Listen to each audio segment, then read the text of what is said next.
Hola chicos, buenas tardes, ¿cómo están?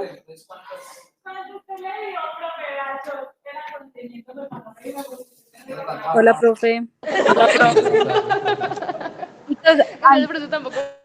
¿alguien tiene de casualidad esos programas donde ustedes pueden grabar la clase para que les quede grabada y la tengan para estudiar? No, Es señora. bacano Uy, aquí es grabar. blanco y no es como. Es que mira. Dylan no tiene, Dylan me pareció que había dicho que tenía. Chao. Profe, se puede grabar desde Windows 11. No, pues yo no tengo Windows 11, qué triste. Nadie tiene Windows 11 para que lo ponga a grabar. Yo la estoy grabando, ¿Sí? pero Ah, el que listo, tenga Windows 11 que la grabe que para después no está. listo. Entonces ya voy a compartir pantalla ahí para entonces que les quede la grabación. La idea es que este les quede para que puedan estudiar para el parcial.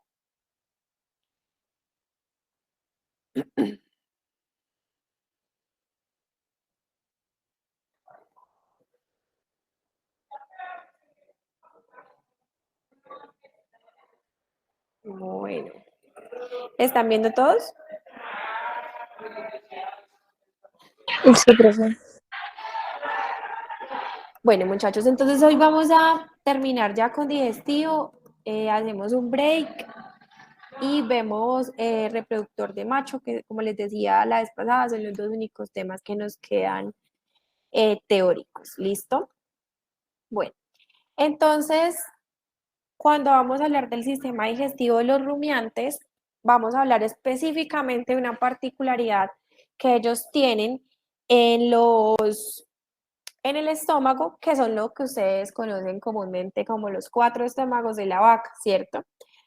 Realmente las vacas, los rumiantes en general, no es que tengan cuatro estómagos.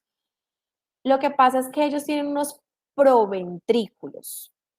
Y cuando hablamos de unos proventrículos, simplemente son como un estómago muy grande separado en varias partecitas. Y cada proventrículo pues tiene una función principal, ¿listo? Entonces, hay tres proventrículos y un ventrículo que es lo que uno llama comúnmente como el estómago verdadero. Entonces, les voy a decir el orden de los proventrículos y el ventrículo y el orden según el paso del alimento, ¿cierto? Entonces, acá lo que ustedes tienen como el número uno sería el esófago. ¿Listo? Ese tubito que ustedes ven ahí, igual que lo que hemos visto en las otras especies, ¿no? El esófago también llega a un cardias, exactamente igual que en las otras especies, y llega a este proventrículo grande que ustedes ven acá, que es el rumen. El rumen es el proventrículo más grande. Acá es en todos estos proventrículos en donde se hace la fermentación, pero el rumen es el principal proventrículo en donde ustedes van a encontrar que el animal va a hacer esa fermentación y esa separación del alimento. Ya ahorita vamos a hablar cómo lo hacen. ¿Listo? Entonces, el rumen está ubicado al lado izquierdo en todas las especies de rumiantes. ¿Listo? Lado izquierdo. Hay una partecita del rumen que está cubierta por las últimas 4 o 5 costillas y el resto del rumen está en esta región del abdomen en la cual no hay costillas, que es la región paralumbar. Es esa región que ustedes pueden palpar fácilmente, pues porque ahí no hay costillas, ahí están son las vértebras lumbares. Y pues acá ya obviamente parte de la pelvis, miremosla acá. Entonces, toda esta parte es lo que podemos palpar del rumen. Yo no sé si ustedes de pronto han visto que hay vacas que se les ponen esas cánulas ruminales. Entonces vemos una vaca acá con una tapa acá. Entonces una cánula ruminal, ahí hacen una incisión sobre los músculos abdominales y llegan hasta el rumen. ¿Sí? Eso se hace mucho en investigación para retirar el rumen perdón, para retirar el contenido ruminal y estudiarlo, eh, para hacer donaciones de una vaca sana a una vaca enferma de contenido ruminal, bueno, en fin, para diferentes cosas. Por ejemplo, cuando hay timpanismos, que es que este rumen se llena de gas y ustedes necesitan trocarizar para quitar ese aire, ustedes también lo hacen acá en la región paralumbar izquierda. Listo, mucho cuidado porque es en la izquierda donde está el rumen. Entonces, el rumen, como les decía, es el más grande de todos. Listo, del rumen va a pasar a este compartimiento que es el más craneal, e incluso él tiene contacto directo con el diafragma, y este compartimiento que ustedes van a ver acá se llama el retículo. Entonces, del rumen pasa al retículo. Esos dos, lado izquierdo, listo. El retículo no se puede palpar porque si ustedes pueden ver, como pueden ver acá, el retículo está cubierto por costillas, más o menos desde la octava, novena costilla, al lado izquierdo se encuentra el retículo.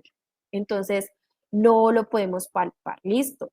Se encuentra acá en contacto directo con el diafragma. Y hacia el lado derecho vamos a encontrar el otro proventrículo, que es este redondito acá, el número 18 que ustedes ven. Lo mismo, más o menos a nivel de la séptima, perdón, de la octava a la novena costilla, ven este de acá que es redondito, que se llama el omaso. Y finalmente, la comida ya va a llegar a lo que se conoce coloquialmente como el estómago verdadero, que es este número 15, que es el abomaso.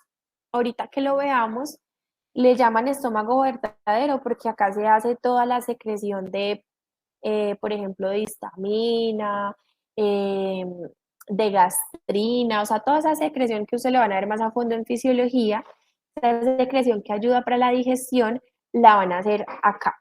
¿Listo? Acá en el abomaso. Y vamos a ver que ese abomaso es muy parecido al estómago de los carnívoros, entonces por eso es que le llaman el estómago verdadero. ¿Listo? Entonces, rumen, del rumen pasa al retículo, del retículo pasa al omaso y del omaso pasa al abomaso. Y esos serían entonces, los tres proventrículos serían rumen, retículo y omaso, y el ventrículo como tal sería el abomaso. Entonces ahí están las 4 partes del estómago de los rumiantes. Bueno, entonces acá al lado izquierdo, perdón, al lado derecho. Acá al nivel de la octava, novena costilla, que es ya casi redondito, ¿qué estaría?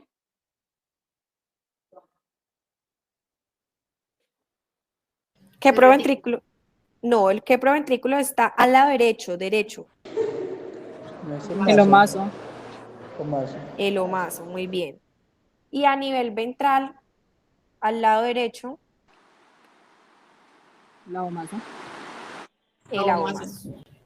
Muy bien. Omaso. Entonces estarían ahí a ese nivel.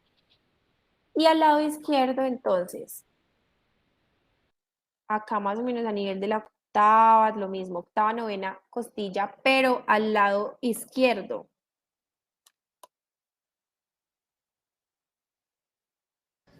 Retículo. El retículo. Y de resto, en toda esta parte de acá, todo eso que ven ahí grandote, el más grande de todos. Rumen. El rumen, listo, siempre al lado izquierdo. Siempre que vayan a derribar un animal, lo tienen que derribar hacia el lado, pues un rumiante, para hacer cualquier procedimiento hacia el lado derecho, porque si lo derriban hacia el lado izquierdo, pues ahí está el rumen y se puede timpanizar, solo por posición, ¿listo? Bueno, entonces, esto es una imagen de más o menos, pues cómo son, de más o menos no, de cómo es ese sistema digestivo en los rumiantes, ¿cierto? Entonces, el uno, ¿qué sería? El esófago. El esófago, muy bien. Si así acaba la cabeza de animal, entonces este lado sería el lado derecho, ¿cierto? Recordemos que yo no puedo palpar el rumen al lado derecho porque hay intestino, entonces pues yo no lo puedo palpar, Sin embargo, pues él tiene una superficie derecha, ¿cierto? Entonces, esto grande que ustedes ven acá, todo este saco grande, es el rumen. Acá yo veo partecita también, pues, si tuviera una vista izquierda lo puedo ver mejor, pero acá hay una partecita del retículo, siempre va a ser el más craneal de todos los proventrículos. Y este número 4, que ese sí lo veo en su totalidad porque está al lado derecho, el número 4 sería entonces el omaso. Y este alargado, pues que ya tiene, exactamente, ya tiene como una forma ahora sí de estómago, el abomaso. Bueno, entonces resulta que ahora sí vamos a comenzar a ver uno por uno. Esto es como una contextualización. Resulta que el rumen es el más grande de todos, ¿cierto? Entonces, el rumen es este grandote que vemos acá, recuerden, es el que tiene más capacidad, y resulta que gracias a las contracciones de este rumen es que el alimento se puede devolver a la cavidad oral del animal y hacer la famosa rumia, ¿sí? Entonces, pero es gracias a este rumen. Entonces, si ven que él acá en la parte caudal tiene como dos saquitos, yo siempre les digo que parecen como nalguitas. Entonces, estos dos que ustedes ven acá en la parte caudal son unos sacos ciegos y pues tiene el mismo nombre, ¿listo? Saco ciego. Entonces, ojo, ayer veíamos en equinos el saco ciego del estómago del equino, ¿cierto? Resulta que también acá hay dos sacos ciegos en el rumen, ¿listo? Para que no los vayan a confundir. Solo que como acá hay dos, uno está arriba del otro, entonces el número 13 es el saco ciego caudodorsal.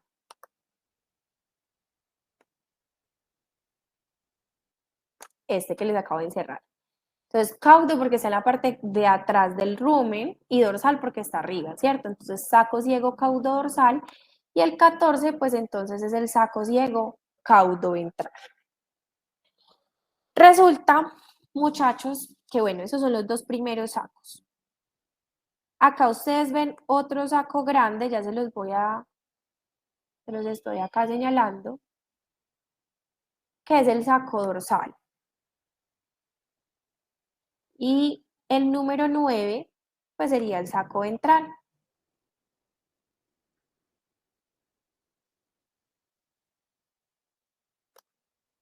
Entonces, saco dorsal, saco ventral,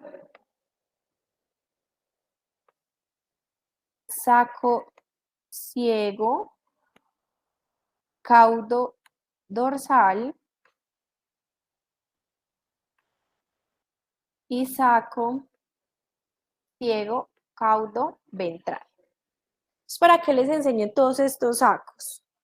Resulta que estos sacos son los que se contraen para que hayan movimientos antiperistálticos. Un movimiento peristáltico es el movimiento normal, es una onda normal que sigue el intestino, ¿cierto? Lleva la comida desde craneal hacia caudal, porque obviamente tiene que salir por el recto.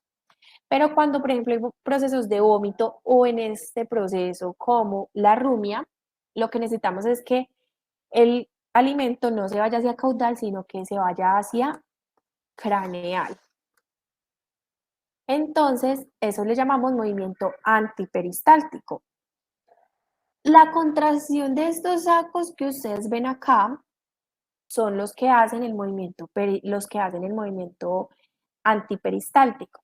Entonces, ¿cómo es que funciona este rumen? Bueno, resulta que la vaca llega y come, ¿cierto? Pero ella inicialmente no mastica mucho. Entonces, ella se come el pasto, el forraje, y quedan las maticas del pasto así grandotas. ¿Listo? Quedan así, esas verdes son maticas de pasto, ¿no? Entonces quedan grandes, ¿cierto? Pero pues resulta que eso se tiene que triturar para que se vuelva más pequeño. Y para eso hacen la rumia. Entonces, todos los pasticos grandes que quedan, o sea, los que no han pasado por mucha rumia y están todavía muy grandes, se van a quedar en el saco dorsal. ¿Por qué? Porque miren que acá está el esófago, ¿ya?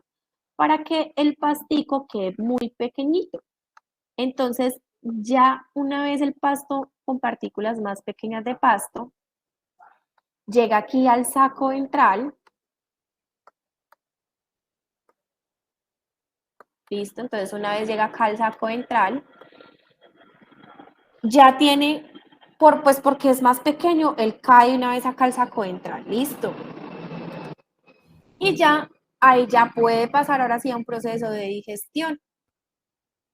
Entonces ya de acá, del saco ventral, pasaría ahora sí al retículo.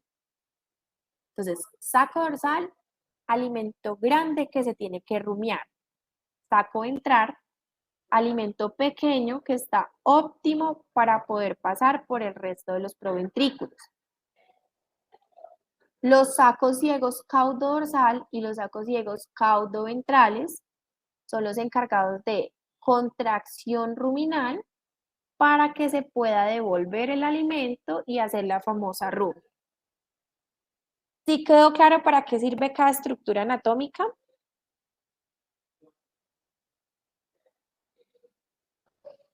Sí, profe. Listo. Bueno, entonces vamos a ver cómo se ve. Bueno, eso es un rumen de verdadito. Entonces les voy a señalar acá las partes. Lo último, la parte más caudal del rumen, entonces recuerden que son los sacos ciegos y esta grandota que ven acá, saco dorsal, y el número 2 sería el saco ventral. Este es el esófago, todo esto largo que ven ahí, y miren cómo el esófago llega directamente al saco dorsal. Entonces, pues por eso es más fácil que esté ahí el alimento que se tiene que devolver.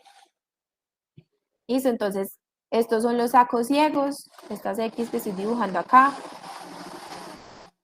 Y los chulitos son los sacos, es que los chulitos acá son los sacos dorsal y ventral, ¿listo? Y acá, pues esta es una superficie derecha, esta es la superficie derecha, pero vemos exactamente lo mismo, ¿listo? Entonces, los sacos ciegos, el saco dorsal, que mire, obviamente es el más grande porque es el que más capacidad tiene que tener junto con el saco ventral. ¿Listo? Entonces ahí están los dos. Bueno, y les voy a mostrar cómo se ve entonces ese rumen por dentro. Cuando nosotros abrimos un rumen, lo más importante que ustedes tienen que saber para conocerlo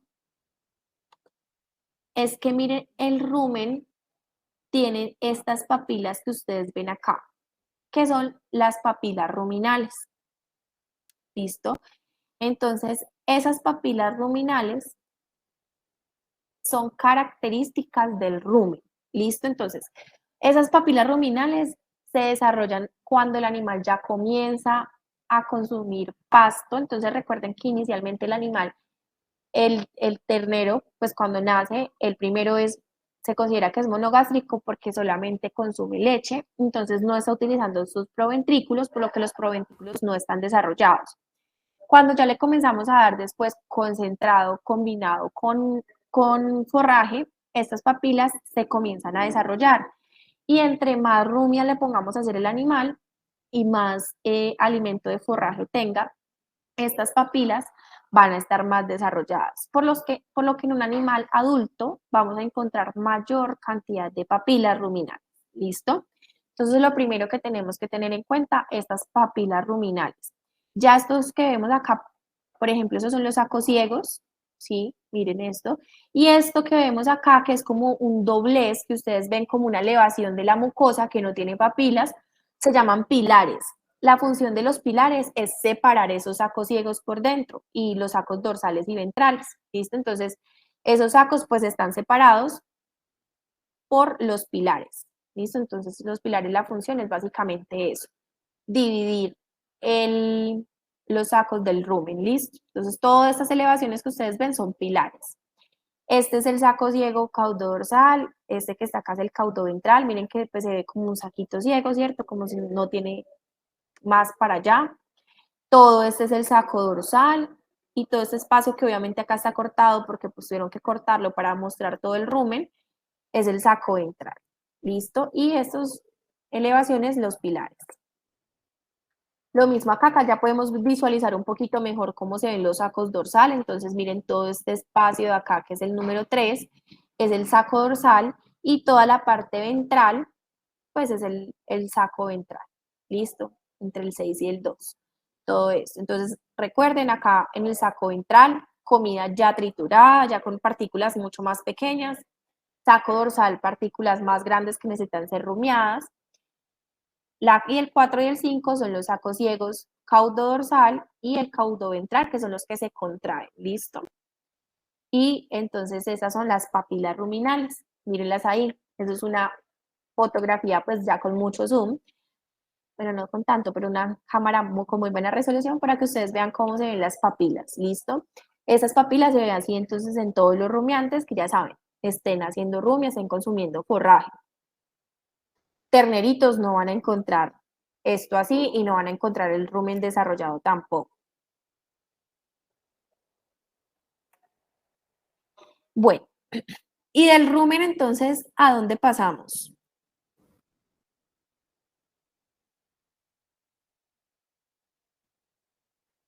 Retículo. Al retículo.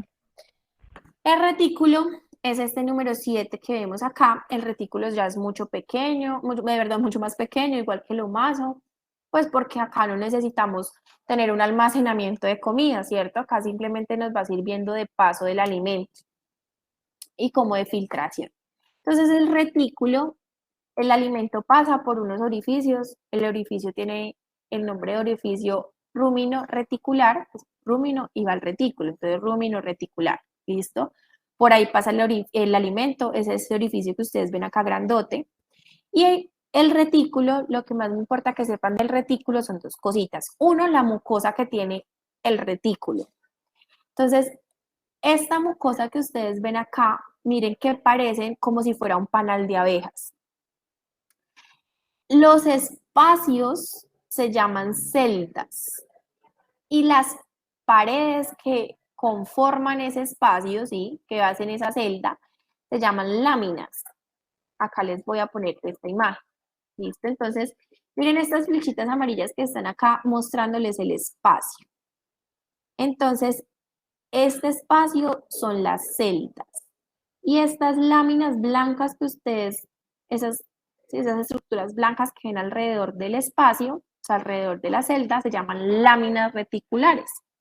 ¿Listo? Entonces, las láminas reticulares son como la pared y el espacio se llama celda reticular. Esto lo van a ver en todo el retículo, ¿listo?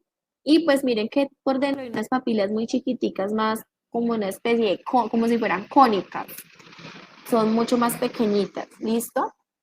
Acá lo principal es que ustedes siempre van a ver eso, por eso incluso en el retículo también se le llama redecilla, porque pues pareciera así como una red, ¿listo? Como un panal de abejas. Entonces, celdas y láminas. Y hay algo que de pronto ustedes han escuchado, que es esto que les estoy mostrando acá, que es la famosa gotera esofágica. Resulta que ese es el nombre común, ¿sí? Pero el nombre anatómico es surco reticular. Es esto que ustedes ven acá. Resulta que ese surco reticular es el paso que hay, incluso miren que acá hay un rotico, un huequito. Entonces, por ahí pasa la leche cuando el animal está amamantando. ¿Listo? ¿Por qué? Pues porque la leche no es necesario que pase por el rumen y después vaya al retículo y después vaya al humazo. Porque ¿para qué? ¿Sí? ¿Para qué si no tiene que haber esa selección de partículas? Solamente es leche. Entonces, la leche, pues cuando el animal consume únicamente leche, se forma acá en este surco reticular, se forma este orificio, ¿listo? Y lo que hace es que pasa directamente la leche al abomazo, ¿listo? Entonces, este surco reticular es, como les digo, esa famosa gotera esofágica que de pronto algunos lo habrán escuchado. Ese cierre de ese surco reticular, miren lo que acá ya está cerrado, Entonces, el cierre del surco reticular ya se hace cuando el animal comienza a consumir dieta sólida. ¿Listo? Entonces, acá lo comparan con grano. Ya acá, obviamente, el animal ya se le cerró el surco reticular. Miren que acá ya no vemos ese orificio. Y acá donde el animal tiene únicamente leche, pues el orificio del surco reticular está abierto. ¿Listo? Profe, ¿a dónde va Entonces, la leche? Perdón. al abomazo. Gracias. Listo. Bueno, entonces surco reticular y ahí está, recuerden, función, paso de la leche directo al abomazo. Se cierra cuando el animal comienza a tener alimento sólido. Ya con eso ustedes saben que eso es un retículo, así no estemos viendo dónde está ubicado ni nada, pero por solamente la mucosa ya sabemos que eso es un retículo. Y después, entonces, del retículo, ¿a dónde es que pasamos?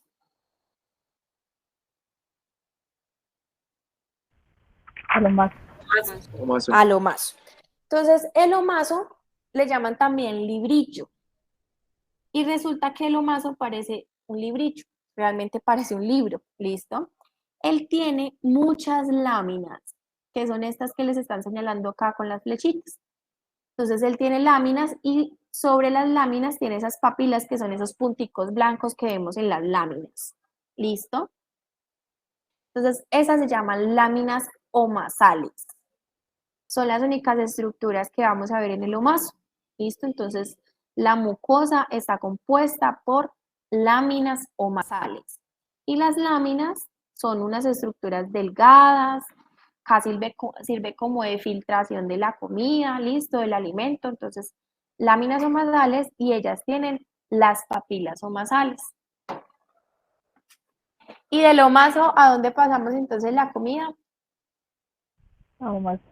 A la omaso, ¿cierto? Entonces, por lo mismo, el orificio omaso a omasal, de donde va la comida a donde llega, ¿listo? Entonces, orificio omaso a omasal.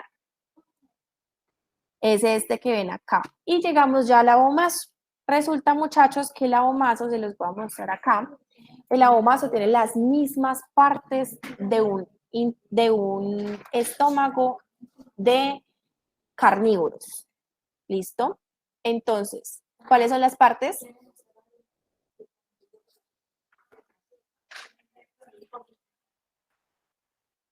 Ahí.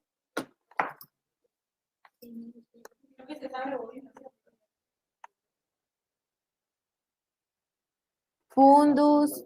¿Qué otra parte hay? Cuerpo. Entonces, el fundus, la parte alargada es el cuerpo y la última parte del estómago, ¿qué es? Región pilórica. Exactamente, donde está el antropilórico y el píloro, ¿cierto? Tiene las mismas partes. Por eso es que le llaman el estómago verdadero. Porque tiene las mismas partes y la formación es, pues, es casi la misma, ¿listo? La anatomía es casi la misma. Región pilórica. Entonces tiene las mismas partes, incluso miren que el 38 les está indicando que es la curvatura menor, acá donde el 37, donde les hice todas estas imágenes, es la curvatura, estas señalaciones, perdón, todo esto es la curvatura mayor, tiene exactamente lo mismo, solamente hay una diferencia y es que en su mucosa se hacen unos pliegues, mírenlos acá, estos se llaman pliegues, ya ahorita les voy a mostrar en otra imagen, se llaman pliegues abomasales, ¿listo? Se llaman pliegues abomasales, todos los que van a encontrar sobre la mucosa del abomaso, y a nivel del píloro, el píloro es un poco más estrecho y se forma una almohadilla, que es el número 42, que es el torus pilórico. Es son las dos únicas diferencias que tenemos en cuanto a un estómago de carnívoros, ¿listo? De resto, las partes son exactamente iguales. Recuerden, ubicado en este caso en la parte ventral y con desplazamiento hacia la derecha. Profe, ¿torus qué? Pilórico. Bueno, entonces, cuéntenme, ¿qué es el número 1?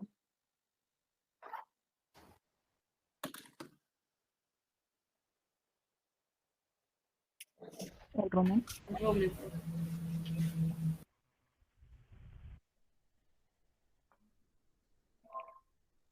Ese es el saco dorsal ¿De qué proventrículo? del proventículo del rumen. El rumen, listo, del rumen. Solamente me responden así. Es muy bien, saco dorsal del rumen.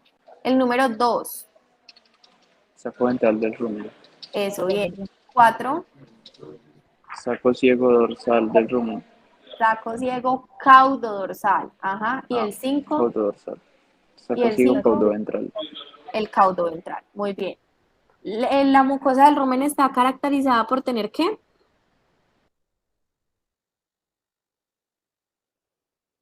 Papilas ruminales y Papila. con pilares. Y estos son los pilares, los que vemos acá. Listo, muy bien. Del retículo, entonces, perdón, del rumen pasamos a dónde? Ya ahí les Al di. retículo. Listo, al retículo. Entonces, todo eso que ustedes ven en la mucosa del retículo, ¿cómo se llama? Láminas Láminas con celdas. Celdas. y eso, muy bien, láminas y celdas. ¿Y qué otra estructura que sirve cuando el animal es ternero? La gotera esofágica. Surco reticular. ¿Cómo se llama? Surco reticular. Surco reticular. Eso, muy bien, surco reticular, muy bien. ¿Cuál es la función del surco reticular? Pasar leche cuando el ternero, cuando es ternero. ¿Pasarla a dónde? Abomaso. A la o más. Muy bien. Del retículo seguimos a dónde? Omaso. Mírenlo acá, Omaso. ¿cierto? Pero ahí no se ve muy bien, pero entonces la mucosa del omaso está caracterizada por tener ¿qué? Láminas omasales con papilas omasales. Eso, muy bien, láminas nasales y algunas papilitas. ¿Y esto qué es? Todo este 9, número 9, Abomaso. Abomaso. el abomaso, ¿cierto? Muy bien. Entonces en el abomaso encontramos, miren, ¿cómo se llamaban estos? Que solamente saben los rumiantes. Ajá. Pliegues abomasales, ¿cierto? Mírenlos, ahí se ven súper bien, pliegues abomasales, y miren esa cosa blanca que se ve acá a nivel del píloro, ese es el torus pilórico, es como una almohadilla, ¿listo? Entonces ese es el torus pilórico. Y ya el resto igual, fundus, cuerpo, región pilórica, donde está el antro, y el píloro con su torus pilórico, que solamente está en rumiantes. Bueno, chicos, ¿alguna pregunta hasta ahí? Profe, luego del cuerpo sigue el píloros. La región pilórica, que está compuesta por el antro pilórico, que es este, y el píloro. Listo, profe, gracias. Listo. ¿Alguna otra pregunta? Profe, ¿podría dejar ver un momentico la diapositiva del abomaso? ¿Esa? Sí, es que le tenía que tomar pantalla. Bueno. ¿Alguna otra pregunta?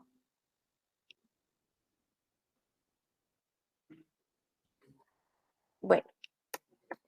Entonces, digestivo, ya pasamos del píloro, ¿a dónde pasamos?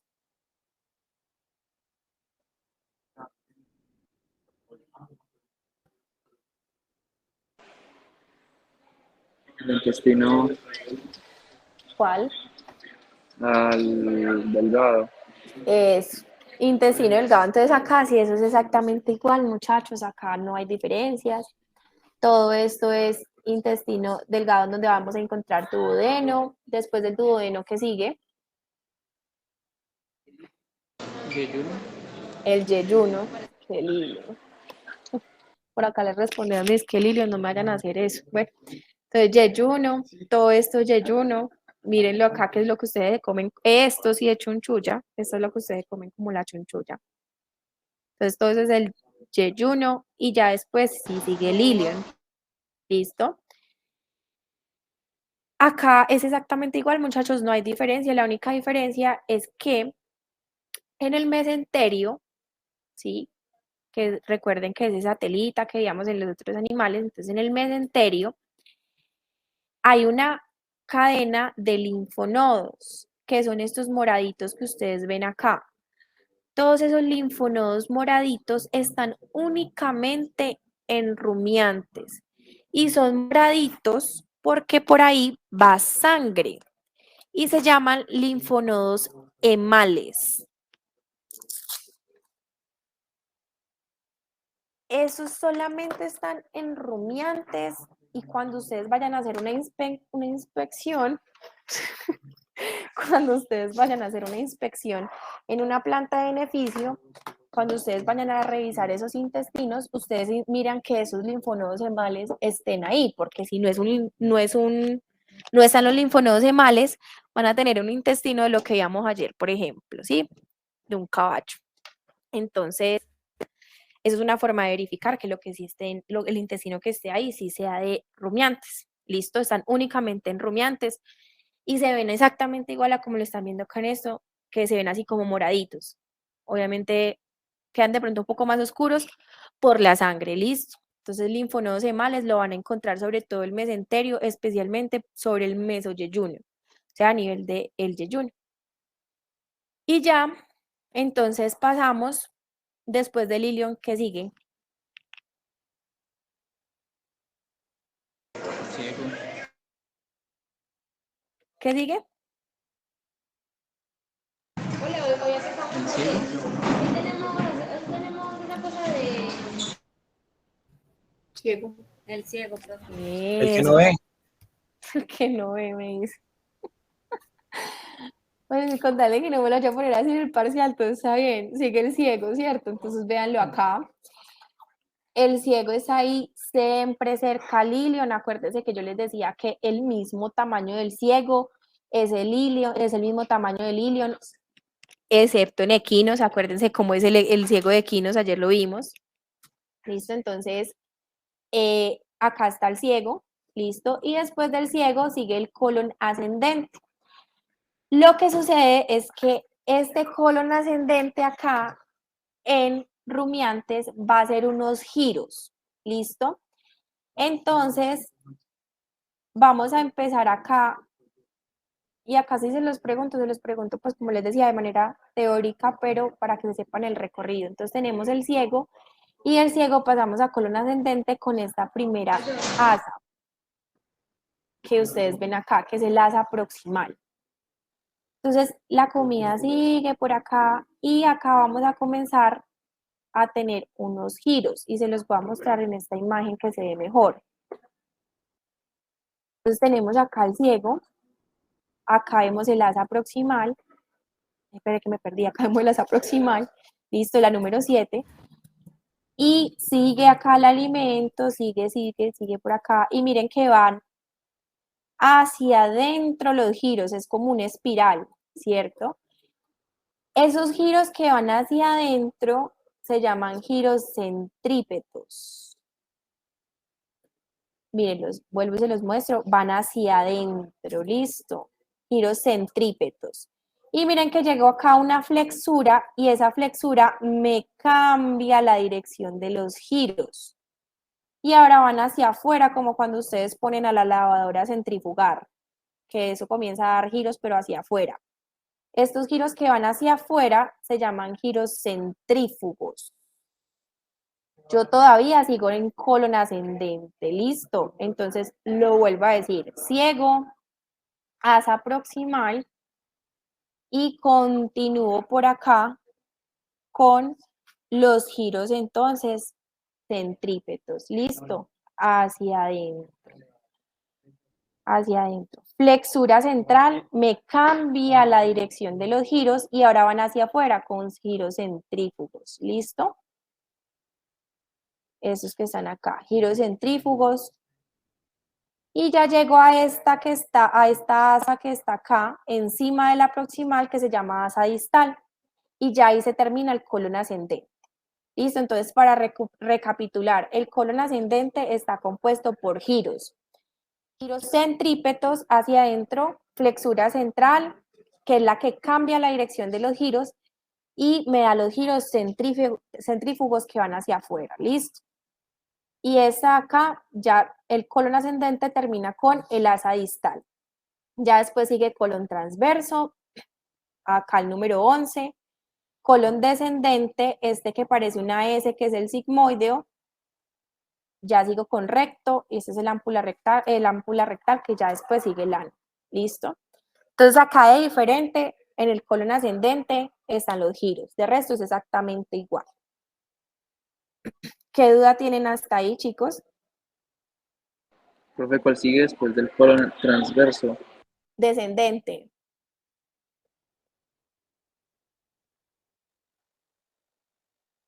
¿Alguna otra pregunta? Al ano. ¿O a dónde, ¿Qué? profe? De ahí de ese colon, ¿a cuál sigue? Del colon A este que descendente. parece como una S pequeñito, que es el sigmoideo. Ah, ok, entonces, Recto y ya el ano.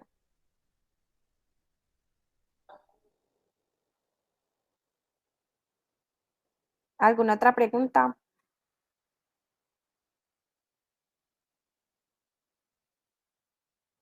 ¿Quedó claro esa parte, chicos? Sí, profe. Bueno. Y ya ahí entonces terminamos con el digestivo de rumiantes y ya terminamos digestivo. ¿Listo? Entonces vamos a hacer un break para terminar la clase con el reproductor de macho. ¿Listo?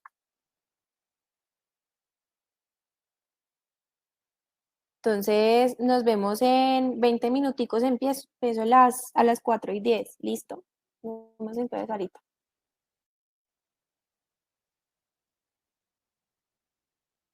Vamos a terminar con sistema reproductor de macho.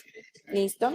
Entonces el sistema reproductor de macho, pues él está compuesto principalmente por dos estructuras, además de las glándulas anexas, que son el órgano copulador, que es el pene, y los testículos, que es el sitio anatómico o la estructura anatómica donde se va a dar toda la organogénesis, la espermatogénesis en los machos. ¿Listo?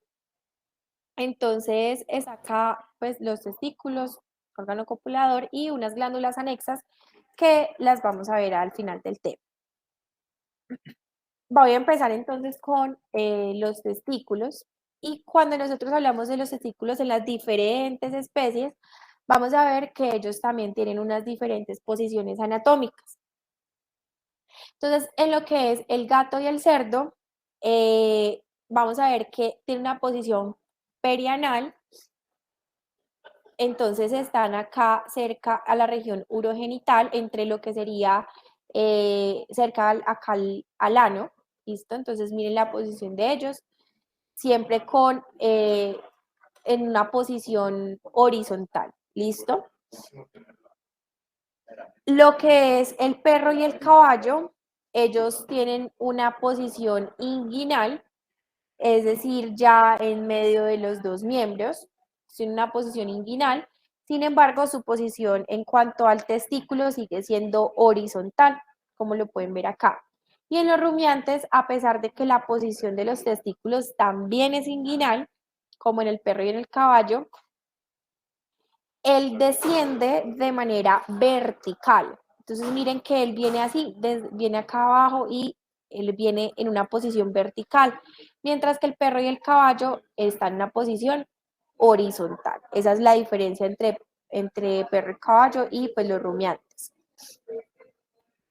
Bueno, entonces son las diferentes posiciones testiculares. Y resulta que durante la etapa embriológica y fetal, bueno, especialmente fetal, durante la etapa fetal, los testículos se encuentran dentro de la cavidad abdominal y ellos tienen que descender de esa cavidad abdominal para salir de ella y que la temperatura que ellos vayan a tener sea menor que la temperatura corporal. Se dice que es de unos 3 a 5 grados centígrados menos de la temperatura corporal. Y básicamente es porque gracias a esa disminución o diferencias que hay entre las temperaturas, es que se puede dar esa espermatogénesis, de la cual es su función, una de sus funciones principales. ¿Listo? O sea, producir espermatozoides. Entonces, ellos descienden, ¿listo? y para producir ese espermatogénesis. ¿Listo? Ahorita vamos a ver que ellos también tienen otras funciones, como producir testosterona.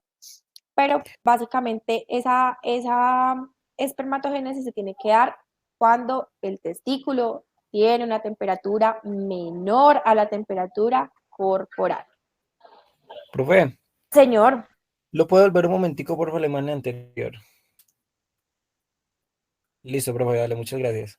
bueno, listo. Entonces resulta que la estructura anatómica que se encuentra en los fetos y en los neonatos, encargado del descenso testicular, se llama el gubernáculo, como ustedes lo ven escrito acá. Ese gubernáculo se encarga de básicamente alar el testículo, entonces esto es cavidad abdominal, ¿listo? Y lo que hace ese gubernáculo, que es toda esta tela que ustedes ven acá blanca o como azulada, es que él simplemente lo jala hacia afuera, ¿sí? Entonces él lleva y desplaza el testículo desde la cavidad abdominal hasta el escroto. Entonces él lo que le va haciendo, lo va desplazando, lo va desplazando, lo va desplazando hasta que ya llega al escroto. Entonces esa es la función del gubernáculo. Desplazar el testículo desde la cavidad abdominal para que llegue al escroto. Entonces esa es la parte anatómica encargada de ese descenso testicular. Y resulta que si yo les digo que ese testículo está dentro del abdomen, pues si está dentro del abdomen, cuando desciende, se lleva unas estructuras de los músculos abdominales y lo que está pegado a los músculos abdominales, que ayer lo veíamos, que era el peritoneo. Entonces, él en su descenso, pues no baja solito, ¿listo? En su descenso se va a llevar peritoneo y se va a llevar unas capas, unas fascias de los músculos abdominales, ¿listo? Para hacer unas capitas que ya vamos a ver más adelante. Entonces, Profe, señora, una pregunta, ¿y qué pasa con los animales? Pues que solamente, pues como que les desciende uno, solamente se les ve un solo testículo. sí, eso se llama criptórquido. Entonces, si desciende solamente un testículo, el animal igualmente puede dejar preñada a una hembra porque hay un testículo que está funcionando, ¿sí? Pero, o sea, ¿qué hace que, pues, que eso pase? Ah, bueno, eso es bien hereditario, eso es algo, es una condición bien genética, ¿listo? Sí, es una condición bien genética el que sea criptórquido el animal o no, o monórquido. Entonces es bien genético. Si pasó en el papá, si pasó en el abuelo, es muy probable que pase en las siguientes generaciones. Bueno, cuando no desciende ninguno de los dos, ahí sí el animal pues no tiene capacidad de producir espermatocitos, ¿no? Porque es espermatozoides, pues porque no, la temperatura está muy alta y no se da la espermatogénesis, ¿listo? Con uno solo sí puede. Bueno, entonces, él pasa por un espacio que se forma en esos músculos abdominales, cercano al pubis, y forman dos anillitos, ¿sí? El anillo inguinal profundo y el anillo inguinal superficial, que es donde se dan las hernias inguinales, ¿sí? Cuando hay hernias inguinales, pues por acá puede salir un asa intestinal por alguno de estos dos anillos, y eso es lo que se llama hernia inguinal, ¿listo? Que ahí queda obviamente el espacio por donde pasó ese testículo, por donde hubo ese descenso testicular. Y como les decía, se lleva parte del peritoneo, se lleva parte de la fascia de los músculos, que es lo que estamos viendo acá. Entonces, por eso es que el animal le duele, si ustedes obviamente le van a hacer cualquier intervención quirúrgica a nivel del testículo, le va a doler muchísimo. Recordemos que yo les decía que el peritoneo es una estructura a la cual llega bastante inervación. Entonces, lo que hay en el testículo es una extensión del peritoneo. Entonces, obviamente, va a doler cualquier intervención o cualquier manipulación que hagamos ahí. ¿Listo? Por eso a los niños cuando les pegan ahí, pues es por eso les duelen tanto. Yo no sé si a algunos les han pegado, pero si les han pegado, ustedes me pueden desmentir. Dicen que les duele como en el abdomen. Es por eso, es porque obviamente pues les duele el peritoneo. Entonces, siempre que van a hacer una castración, a pesar de que sea una técnica sencilla, sobre todo pues en pequeños animales, ahorita se utiliza, se puede manejar muchísima analgesia multimodal, ¿listo? Porque pues es peritoneo lo que están manipulando, ¿listo? Profe, Señor, por ejemplo, en el caso de los cerdos que no aplican nada de anestesia, con tal les duele eso mucho, pues, pues yo sí considero que eso sí debe doler porque el animal ya está, yo nunca he leído un artículo sobre el manejo del dolor en ellos o sobre la medición de escala de dolor en los cerditos, pero pues sí hay plasticidad neuronal, hay percepción del dolor, entonces sí, claro, eso debe doler, que obviamente la claro. manipulación es mínima, pero genera un tipo de dolor, a ¿Será que pesar de que sea mínima. a Señor, menor edad dolerá menos? ¿cómo? A menor edad dolerá menos o no? Mm, Yo creo que puede ser más relacionado con el tiempo en el que yo me demoro haciendo eso y la menor manipulación que yo haga. Como es un procedimiento que realmente es muy rápido y yo hago solamente un corte, entonces puede ser que a nivel de solamente ese corte no haya tanto problema. ¿Sí? Porque solamente estoy haciendo un corte rápido y no estoy manipulando mucho, pero entre más me demore haciéndolo y mayor manejo haya del tejido, mayor inflamación va a causar y obviamente entre mayor inflamación, mayor dolor. Entonces yo Listo, creo que profe. es más bien puede estar relacionado como en el tiempo. Bueno, entonces resulta que acá como les decía, a medida que va bajando el testículo, el testículo se va llevando no solamente parte del peritoneo, que es la túnica vaginal, es la capa que forma la túnica vaginal, sino que también se lleva unas estructuras de fascia muscular. Recuerden que la fascia es esa estructura blanca, un tejido fibroso blanco que recubre los músculos. Entonces también se lleva parte de la fascia muscular. Y resulta que esas fascias musculares forman una bolsita, que es una bolsa testicular, llena de unas capas que ya las vamos a ver a continuación. Listo, entonces, que es la fascia espermática externa, la fascia espermática interna, todas esas fascias vienen de los músculos abdominales, ¿listo? E incluso el músculo cremaster, que ya también lo vamos a ver, que es un músculo que se encarga de la retracción de los testículos, se origina del músculo oblicuo abdominal. Entonces, pues también viene el abdomen, ¿listo? Entonces está muy relacionado. Ese es como el paso a paso del descenso. Recuerden que esta estructura azulada que vemos acá es el gubernáculo y básicamente él va balando el testículo para que pase por los anillos inguinales. Una vez pasa por los anillos inguinales, llega al escroto, llega acá al escroto y se guarda en el escroto y ese gubernáculo se involuciona porque ya no se necesita, ¿cierto? Y es básicamente pues como el paso a paso de ese descenso testicular. ¿Cuándo ocurre el descenso testicular? Entonces ahí están más o menos las fechas, ¿listo? Si quieren ahí tómenle un pantallazo. Miren que hay unos que, como en los equinos, puede darse, el animal puede nacer incluso sin testículos y ya, pues a los 10 días ya vamos a ver ese descenso testicular en el escroto, se lo vamos a sentir, pero por lo general ya el animal nace con los testículos, ¿listo? Ya por lo general nace con testículos porque se da durante la gestación, en la etapa fetal. Bueno, entonces, para llegar al testículo, primero vamos a ver unas estructuras relacionadas a hechos. El escroto es básicamente una piel modificada con glándulas sebáceas que lo que hace es proteger el testículo. ¿Listo? Entonces el escroto es esa piel que vemos acá que rodea el testículo. Como les decía, es una piel modificada con unas glándulas sebáceas que ayudan a lubricar toda esta bolsa testicular en la que ustedes ven acá en este momento. Entonces, obviamente, para ustedes poder incidir en una castración, ya sea en una castración más que todo abierta, ustedes lo que van a hacer es que van a ver acá el escroto.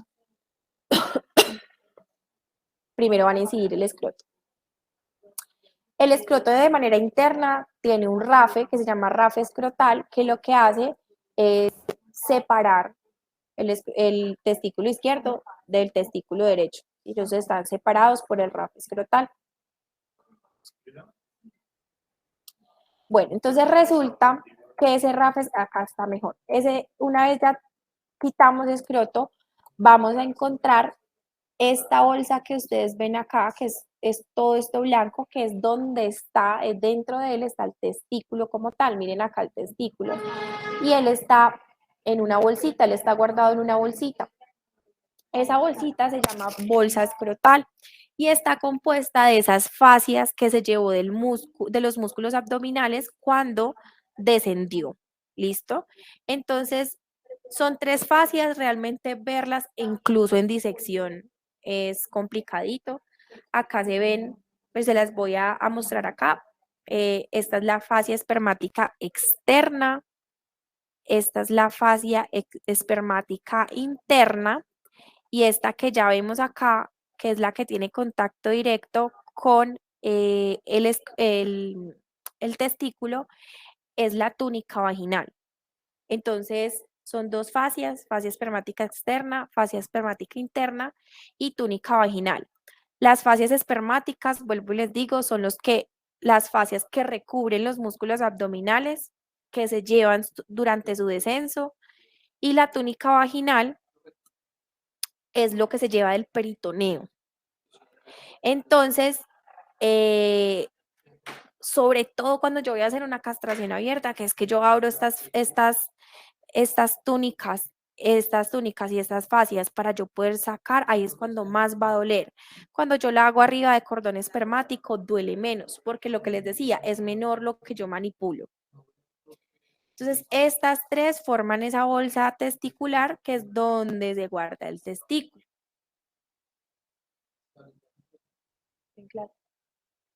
Bueno,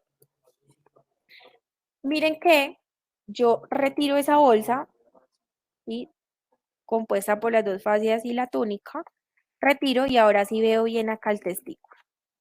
Ahí sí lo puedo ver bien. Entonces, para llegar directamente al testículo, quitamos primero escroto, después las fascias y la túnica vaginal, y ahí sí llego al testículo. Entonces, este testículo, cuando nosotros lo abrimos y lo partimos por la mitad, vamos a encontrar todo este parénquima pulmonar, parénquima testicular, que es todo esto que ustedes ven acá, que es lo que ustedes se comen en unos huevos revueltos, los que comen huevos revueltos con esto, eso es lo que se comen, entonces esto, ¿listo? Y miren que en la mitad de ese parénquima testicular hay como una cosa blanca. Eso blanco que ustedes ven ahí, que está en el centro, se llama mediastino testicular. En ese mediastino testicular es donde está la red testicular. Y en esa red testicular es donde se da la espermatogénesis. Es decir, aquí dentro de ese mediastino se da la espermatogénesis. ¿Listo? La única especie que no tiene un mediastino testicular formado, así como ustedes lo están viendo en ese momento, que se ve blanco acá, es el equino. El equino no tiene este mediastino tan claro como se ve acá. ¿Listo? Bueno.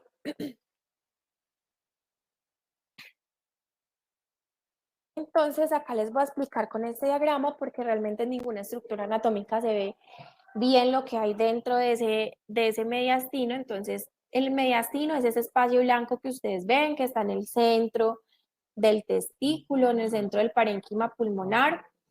Y resulta que a ellos llegan todos estos conductos chiquiticos. ¿Listo?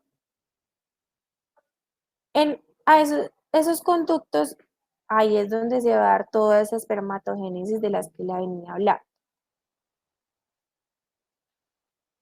Espérenme un segundito acá. Bueno, entonces estos conductos chiquiticos que ustedes ven acá se llaman conductos eferentes. Esos conductos eferentes están sobre todo el parénquima testicular. Es decir, que cuando ustedes se comen esos testículos, ustedes están comiendo también conductos eferentes. ¿Listo? Entonces están ahí por todo el parénquima testicular y llegan acá a la mitad, es decir, al mediastino. Y miren que en el mediastino se forman como una espiral y se unen todos en una red. Eso es a lo que se le llama red testicular o también se le conoce como red de testis, que eso es en latín. Pero si le dicen red testicular, pues está bien, ¿listo? Entonces, esa red testicular o red de testis no es más que la unión de todos esos ductos eferentes.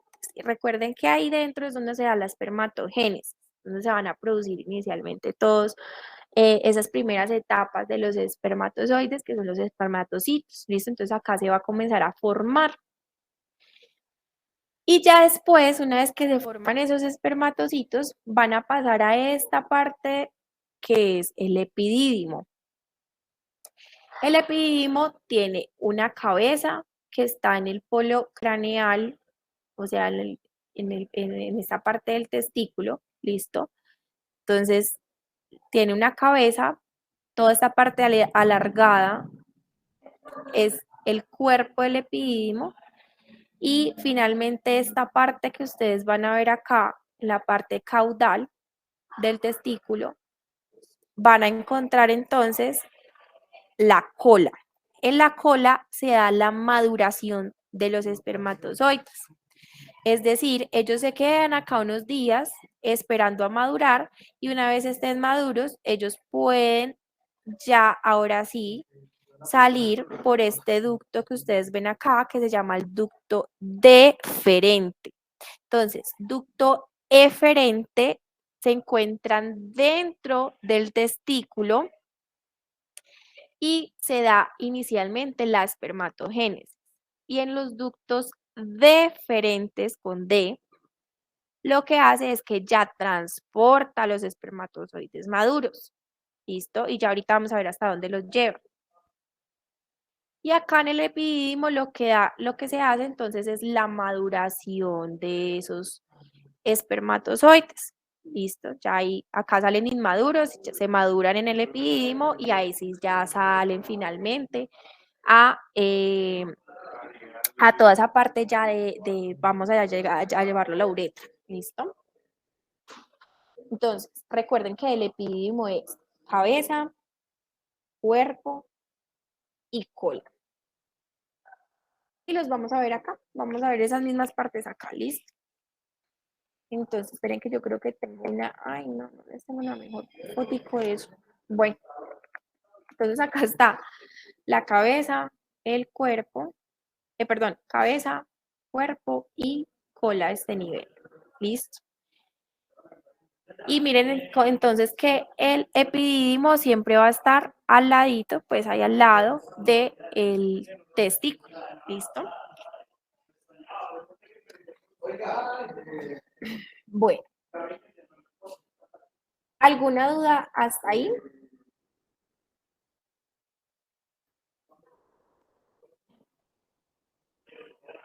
No, profe. Profe, ¿dónde está el Señor. conducto eferente? No, los ductos eferentes no se ven porque están dentro del parénquima pulmonar. El ducto deferente va por acá, por esta parte, que ya se los voy a mostrar en una imagen donde se ve mejor. Él sale del epidídimo, listo. Ah, ok. Los eferentes no se ven, ellos no se ven porque están dentro del parénquima, o sea, están dentro del testículo.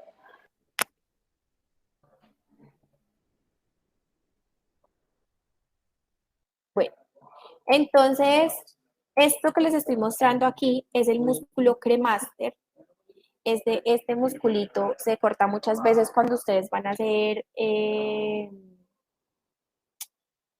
castraciones, se me fue la palabra, ¿sí? Cuando ustedes van a hacer castraciones, este músculo es el que se encarga de retraer los testículos, es decir, de llevarlos hacia el cuerpo cuando el animal tiene una baja temperatura corporal.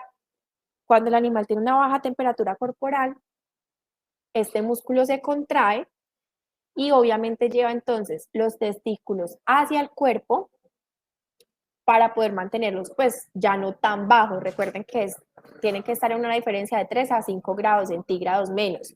Tampoco puede ser más, ¿listo? Entonces cuando ya esa diferencia ya se vuelve más de 5 grados centígrados, este músculo de cremaster se contrae y los lleva hacia el cuerpo, ¿listo? De retracción testicular. Este músculo cremaster, mírenlo, se origina del músculo oblicuo, el oblicuo abdominal interno, ¿listo? Entonces, oblicuo abdominal externo, mírenlo acá. Este es el oblicuo, entonces, ¿cómo se origina? Es el músculo cremaster. Entonces, recuerden que muchas de esas estructuras del testículo están relacionadas a abdomen. Bueno, y entonces tenemos acá que sale a este nivel el ducto deferente, ¿cierto? Resulta que ese ducto deferente, como les decía, ya lleva los espermatozoides ya maduros, ¿sí? Y él está acompañado con la vena, voy a pasar esta imagen, él está acompañado con la vena y la arteria testicular, y esto amarillo que ustedes ven acá es el ducto deferente. La unión de ellos tres, del ducto deferente, de la vena y de la arteria testicular, es lo que nosotros conocemos como el cordón espermático, que es lo que ustedes ligan, es la estructura anatómica que ustedes ligan al momento de hacer una castración. Ellos están envueltos, porque ellos no están separados así como ustedes lo están viendo en esta imagen, ellos están envueltos en la túnica vaginal, que es esta bolsita que se está viendo acá. Entonces, por eso les decía, obviamente acá hay menos túnica vaginal, sin embargo, no deja de haber, entonces por eso, así yo hago una castración que únicamente sea ligar el cordón espermático, pues igualmente pues va a generar molestias, ¿listo? Ya si yo hago una castración abierta, que es donde yo abro escroto y además todas las fascias y la túnica para sacar totalmente el escroto, el testículo, pues obviamente va a doler más.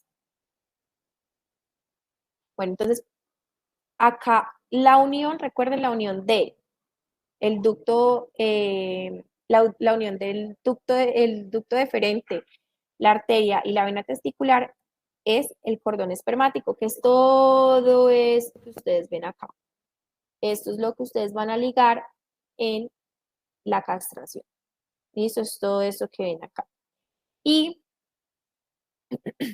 esto, miren que acá se forma como una estructura más grande, ¿sí? Como si fuera una especie de conito, acá se ve mucho más grande.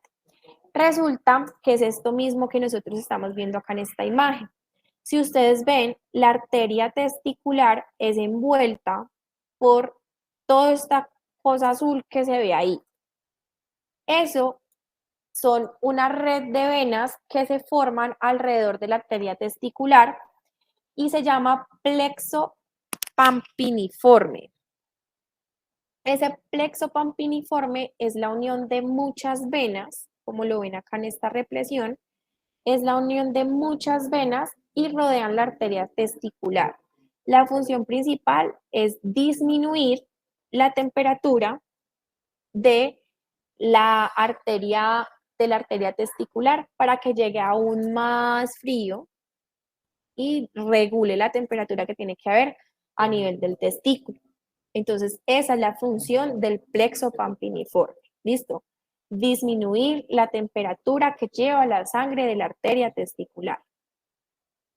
Y se vuelve acá grueso, por eso es que ustedes ven esto acá grueso y por eso es que, perdón, si vemos acá, ustedes van a ver que esta estructura se ve más oscura que el resto de estructuras. Recuerden que la sangre, cuando el animal muere, queda con éstasis sanguíneo, o sea, queda ahí reposada, y eso toma una coloración obviamente mucho más oscura, diferente a las venas, diferente a las arterias.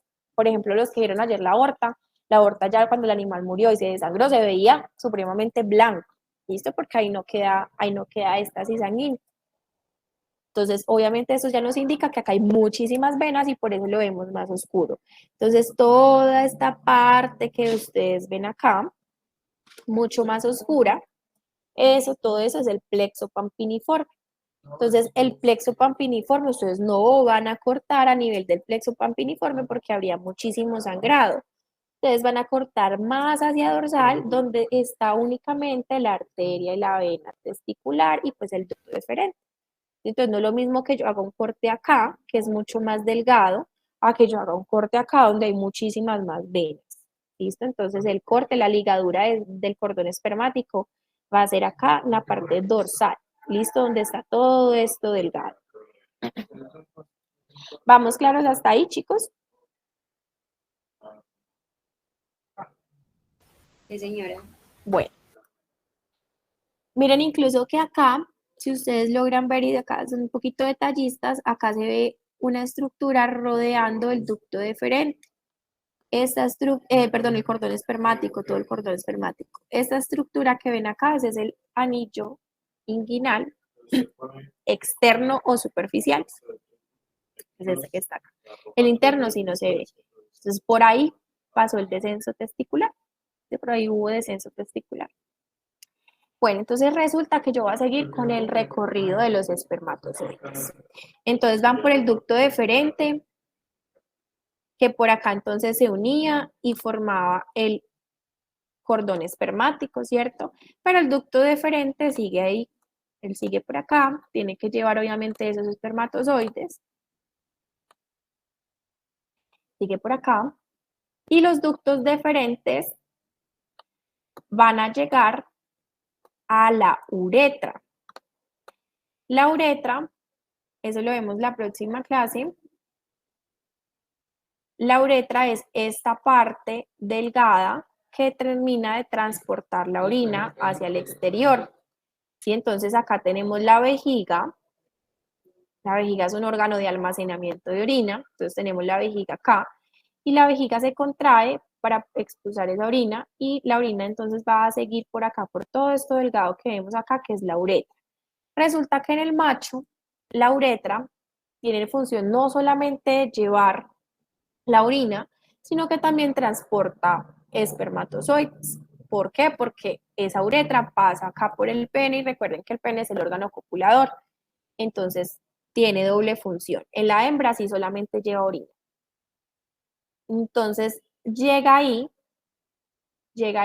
el ducto deferente, llega acá a la uretra y ahí va a desembocar y pues llega entonces y deja ahí los espermatozoides. Los espermatozoides van solitos, ¿cierto? Pero resulta que acá a nivel de la uretra van a haber unas glándulas que son unas glándulas accesorias, como por ejemplo la próstata, las glándulas vesiculares, las glándulas a este nivel, las bulbouretrales, ahorita las vemos. Todas esas glándulas son las encargadas de formar el líquido seminal, que es el medio de transporte final de los espermatozoides. Y ahí ya se forma lo que se conoce comúnmente entonces como el semen. Entonces el semen es la formación de los espermatozoides que llegan acá a la uretra y una vez llegan a la uretra se segregan gracias a esas glándulas accesorias líquido espermático. Entonces, unión de líquido espermático más espermatozoides forman el semen. ¿Listo? Entonces ya el semen pues iba a ir acá ya por uretra peneana. Las partes de la uretra en el macho, entonces está pues la uretra pélvica, que es la que está en la pelvis, y la uretra peneana, que es la que va pues por el pene. ¿Listo? Bueno, y ahí llegó entonces ese ducto deferente, ahí llegó la función del ducto deferente, una estructura de transporte. Y ya entonces pues esos espermatozoides se tienen que formar y ya el semen entonces tiene que terminar de ser transportado, ¿cierto? Y pues va a terminar de ser transportado por la uretra peneana y obviamente por el pene. Y cuando nosotros hablamos de pene, vamos a hablar de dos tipos de penes que hay en los mamíferos domésticos. Uno, que es el pene fibroelástico, que es característico de los rumiantes, Este pene fibroelástico se caracteriza por, como su nombre lo indica, tener una mayor cantidad de tejido fibroso. Entonces, él tiene una mayor cantidad de tejido fibroso y la erección de este pene no está dada por un llenado sanguíneo, sino es básicamente por una relajación muscular. Y ya ahorita vamos a ver cuál es el músculo. ¿Listo? Entonces, él no cambia mucho su tamaño en el momento de la copulación porque no hay un llenado que haga que haya erección, sino que básicamente esa erección que vemos es porque se relaja un músculo. ¿Y por qué se debe eso? Pues porque hay mayor cantidad de tejido fibroso y recuerden que ese tejido fibroso tiene poca vascularización. Entonces, este tipo de penes característicos de los rumiantes. ¿Listo? Entonces, y el otro es el músculo cavernoso. El músculo cavernoso ya es el de las demás especies y es el típico que nosotros conocemos y hemos de pronto estudiado en el colegio, que es el que es necesario para que haya una erección, es necesario que haya un llenado venoso, ¿sí? Entonces haya un llenado sanguíneo, un éstasis sanguíneo. Si no hay esto, no puede haber erección. Y cuando hay erección, cambia su tamaño porque obviamente hay un llenado sanguíneo. Tiene menor cantidad, obviamente, de tejido fibroso. Entonces, ese es por ejemplo, el de los equinos, el del perro, el del gato, ese son penes de tipo músculo cavernoso. ¿Y cómo se da entonces la erección en esos tipos de penes? Resulta que acá sobre la pelvis, especialmente sobre el isquion, se originan dos musculitos que son estos que ustedes ven acá. Se llaman músculos isquiocavernosos. Esos músculos, cuando hay una erección y hay un estímulo, esos músculos lo que pasa es que se contraen. Y resulta que la arteria dorsal del pene, que es la que lleva ahí la sangre junto con las venas, pasan sobre el isquio. Entonces, cuando él se contrae, lo que hace es que hace presión sobre las venas. Y recuerden que las venas recogen la sangre y la llevan hasta el corazón, ¿cierto? La sangre desoxigenada. Entonces, lo que hace es que oblitera, o sea, obstruye ese paso y es como que no puede pasar más la sangre, ¿cierto? Entonces, si no puede pasar más la sangre, lo que hace es que se haya un éstasis sanguíneo. Entonces, el pene obviamente se va a agrandar por un acúmulo de sangre dentro de él. Cuando se acaba la copulación, estos dos musculitos, que son los isquiocavernosos, se relajan y la sangre ya puede retornar nuevamente. Y es cuando el animal termina ya la erección. Entonces, así es que funciona la erección de un músculo de un pene de músculo cavernoso. Y en un fibroelástico lo que sucede es que, miren que acá hay un músculo grande y todo esto que ustedes ven acá como la J, todo eso que está ahí en la J, todo eso es el pene. El pene es muy largo, todo este pene es supremamente largo, entonces, ¿qué es lo que pasa ahí? Que él forma una flexura. Normalmente esa flexura se llama flexura sigmoidea. Entonces él forma una flexura. Cuando hay un estímulo nervioso, este musculito, que se llama músculo retractor del pene, que se inserta sobre la flexura sigmoidea, ese musculito se relaja. ¿Listo? Entonces, ese músculo retractor del pene se relaja y lo que hace es que la flexura sigmoidea también se relaja. Entonces ya no se vuelve flexura, sino que se alarga todo el pene. ¿Listo? Y ahí es cuando entonces el pene sale por el prepucio y ya vemos como si fuera una erección, pero realmente no hay un llenado venoso. No hay un llenado venoso, sino que simplemente es una relajación del músculo por un estímulo nervioso, que hace que disminuya esta flexura sigmoide. ¿Listo? o bueno, se alarga esa flexura sigmoide. Entonces miren que cómo funciona cada pene es muy diferente. Bueno, cuando nosotros hacemos un corte así transversal del pene, vamos a ver entonces toda esta parte en donde estaría el cuerpo cavernoso, todo esto que ustedes ven acá, ahí es donde se halla el llenado venoso, y toda esta parte que están acá, que es el cuerpo esponjoso. Entonces, cuerpo cavernoso y cuerpo esponjoso. Cuerpo cavernoso es el más grande, es el que obviamente se llena más de sangre, y el cuerpo esponjoso también se llena de sangre, pero es más pequeñito, ¿listo? Pues está en menor cantidad.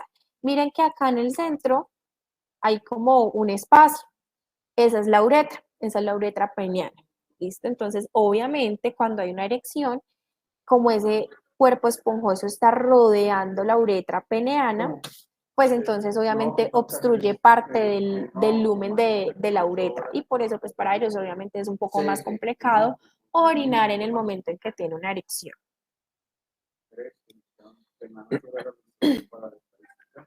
Bueno, esas partes sí las encuentran en todos los tipos de pene. La diferencia es que el cuerpo esponjoso en los animales que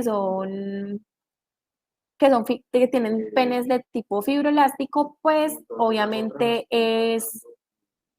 tiene mayor cantidad de tejido infiltrativo, fibroso, ¿listo? Entonces vemos acá, lo vemos como más blanquito. Bueno, pero de resto la estructura es exactamente igual en los dos tipos de pene. Y el pene del perro,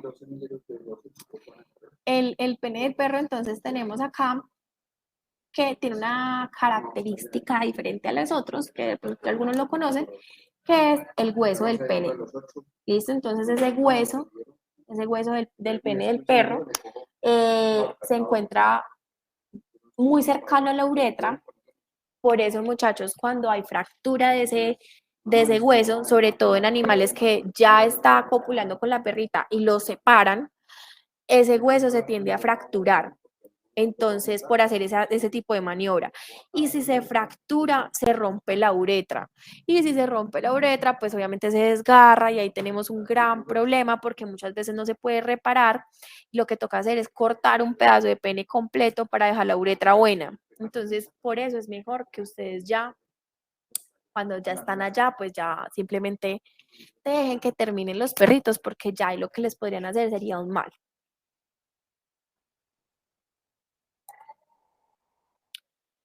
Bueno.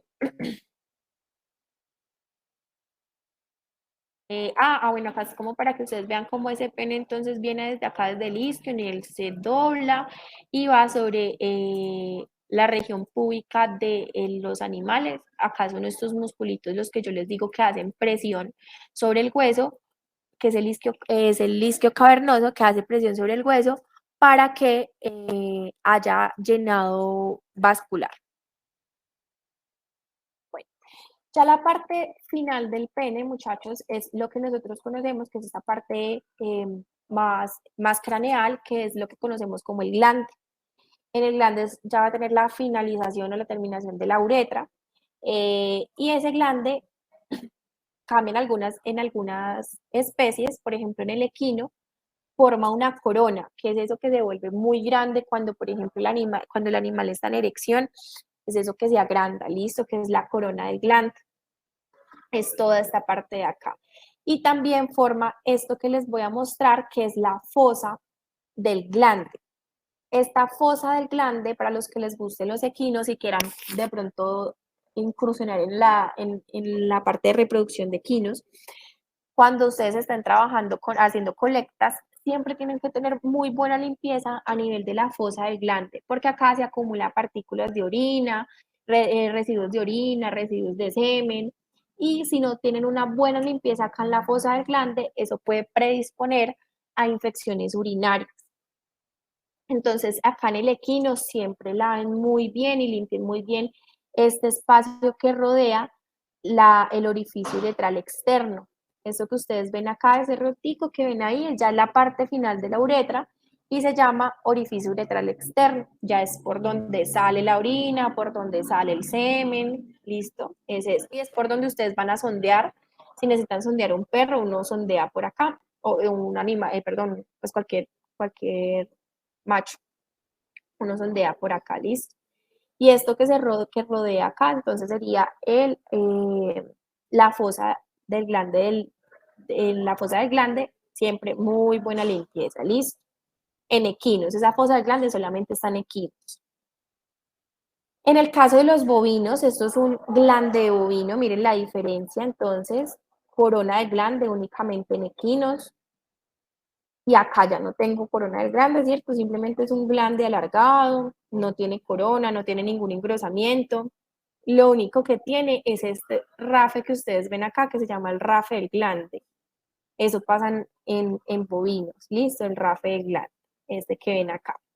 Es lo único diferente, de resto pues tiene el orificio uretral externo acá en su terminación, pero ya. Este es un pene de un bovino, entonces acá ustedes pueden ver eso que se forma como una S, eso que forma como una S es la flexura sigmoidea, eso que se ve acá como una S. Y esa es la que se relaja por este musculito, que es el músculo retractor del pene, entonces él se relaja, la flexura sigmoidea se relaja y el pene obviamente se extiende. Y eso es lo que se conoce como erección en esos penes fibrolásticos. Ese es uno del perro, entonces el perro es un glande alargado, tiene la cabeza del glande que es esta, y algo acá, que de pronto todos lo han visto, que es el bulbo del glande, que son dos bolitas que se forman acá en la terminación del glande, y son las que cuando el animal está copulando, se mantiene lo que conocen ustedes comúnmente como pegado a la hembra. Es por eso que ellos pueden asegurarse mejor ahí, ¿listo? Y asegurar obviamente la eyaculación. Entonces son estas dos de acá, que es el bulbo del glande solamente en perros, y esta es la parte larga del glande en donde está la cabeza. Y obviamente, como en todas las especies, en la parte más craneal van a encontrar el orificio uretral externo. Y esto, chicos, es de pequeños rumiantes, cabras y ovejas, ¿listo? Esto que ustedes ven acá, que sobresale, que parece un gusanito saliendo del glande, esto se llama proceso uretral. Es como una elongación que tiene el orificio uretral externo. ¿Listo? Entonces es como que el orificio uretral externo está ahí, se alarga, ¿listo? Entonces eso se llama proceso uretral y está únicamente en pequeños rumiantes. Bueno, eso es más o menos el del bovino. Los que han escuchado de desviación del pene se hace en esta estructura. ¿Listo? Entonces, acá en esta estructura es parte de una túnica que recubre el pene, que es la túnica albuginea. Y esa túnica albuginea que ustedes ven acá, bueno, acá se conoce como el músculo dorsal del pene, pero realmente eso es túnica albuginea. Entonces ustedes cortan sobre el glande, sobre la parte dorsal del glande, y encuentran esto. ¿Listo? Entonces esto es lo que suturan al abdomen para hacer la desviación del pene. Es esta túnica albuginea que ustedes ven ahí, que es como el músculo dorsal del pene, también se conoce. ¿Listo? Entonces eso lo suturan al abdomen, pues a la piel del abdomen, y ahí hacen una desviación del pene para esos animales que la requieran. Y ya finalmente, entonces las glándulas accesorias, que recordemos, las glándulas accesorias sirven para, perdón, las glándulas accesorias sirven para producir ese líquido seminal, que es el medio por el cual van a estar los espermatozoides. Entonces, como los espermatozoides llegan a la uretra, esas glándulas accesorias van a estar muy cercanas a la uretra. Entonces, vamos a encontrar vamos a encontrar acá los uréteres, Y acá, así curveaditos, vamos a encontrar los ductos deferentes. Recuerden que los uretres, bueno, ellos llegan a la vejiga y los ductos deferentes van a llegar a la primera parte de la uretra. Y en esos ductos deferentes ustedes van a encontrar como uno se ensancha, como que se ensancha acá el ducto deferente. ¿Listo? Eso ocurre en el caballo y ocurre en los toros y en los perros. Entonces, esas se llaman ampollas del ducto deferente. Es ese engrosamiento que hay de los ductos deferentes. Caballo, toro y perro. En esas están las ampollas de los ductos deferentes, engrosamientos de los ductos deferentes. ¿Listo? Encuentro esos ductos deferentes con esas ampollas y caudal a él voy a encontrar unas glándulas, que esas sí están en todas las especies, incluyendo el cerdo, el berraco, que está acá las glándulas vesiculares. ¿Listo? Ellas están acá cercanas a las ampollas del ducto deferente, entonces también tiene un orden de craneales hacia caudal. Ampollas del ducto deferente, glándulas vesiculares. Ampollas del ducto deferente, glándulas vesiculares. Y en la parte caudal a las glándulas vesiculares voy a encontrar la próstata. La próstata rodea la uretra. Por eso problemas de prostatitis, muy comunes en perros, problemas de prostatitis pueden generar problemas urinarios también. Miren, la próstata más grande es la próstata del perro. El perro no tiene glándulas vesiculares, ¿listo? El perro no tiene glándulas vesiculares, tiene ampollas del ducto deferente y tiene próstata. La próstata es bastante grande en el perro, mírenla acá. En el caballo también es grande. En el bovino, la próstata que nosotros vemos es pequeña, él tiene una parte que es una parte compacta y otra parte diseminada. La parte diseminada va por toda la uretra y es muy, pues, o sea, no la podemos ver. Entonces, la parte que vemos realmente es pequeñita, mírenla acá, es en la número 6. Y lo mismo pasa en el cerdo, esa próstata es supremamente pequeña. Ahí la más grande es en los perros. Y ya finalmente están las glándulas bulboretrales. Esas glándulas bulboretrales son las número 7. Ustedes las van a encontrar cercanas al ano. Entonces ya son las más caudales, ¿listo? Esas están cercanas al ano y no están en los perros. Entonces en los perros solamente encontramos ampollas del ducto deferente y próstata. En las otras encontramos todas las glándulas, ¿listo? Las bulboretrales en las especies más grandes son en los cerdos y en los caballos, en los equinos. Estas glándulas, cuando el animal está castrado, tienden a disminuir su tamaño. Entonces, en esta imagen las vemos mejor. La número 7 es la vejiga. ¿Listo? Entonces, este número 1 es un pliegue que se llama pliegue genital, que lo que hace es unir los dos ductos deferentes. Entonces, este número 2 que ustedes ven es como ese engrosamiento de esos ductos deferentes, que son las ampollas del ducto deferente. Después, como les decía, en orden van de craneal hacia caudal, entonces ampollas del ducto deferente. Después van las glándulas vesiculares, miren que en el caso del equino vienen como en forma de V. Después, que es el número 4, sería la próstata. Esto que queda libre acá es la uretra pélvica. Y finalmente acá cerca donde quedaría ya el ano, acá ya a este nivel queda el ano, entonces cerca acá donde quedaría el ano. Y sobre el isquion vamos entonces a encontrar la número 6, que son las glándulas bulbouretrales. Entonces, ampollas del ducto deferente, glándulas vesiculares, próstata,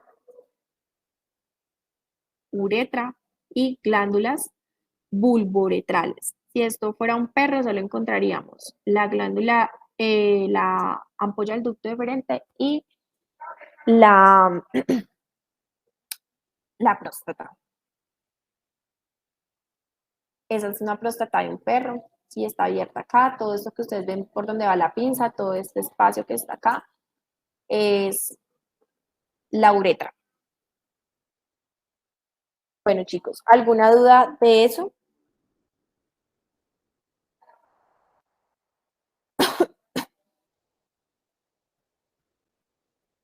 No, señora.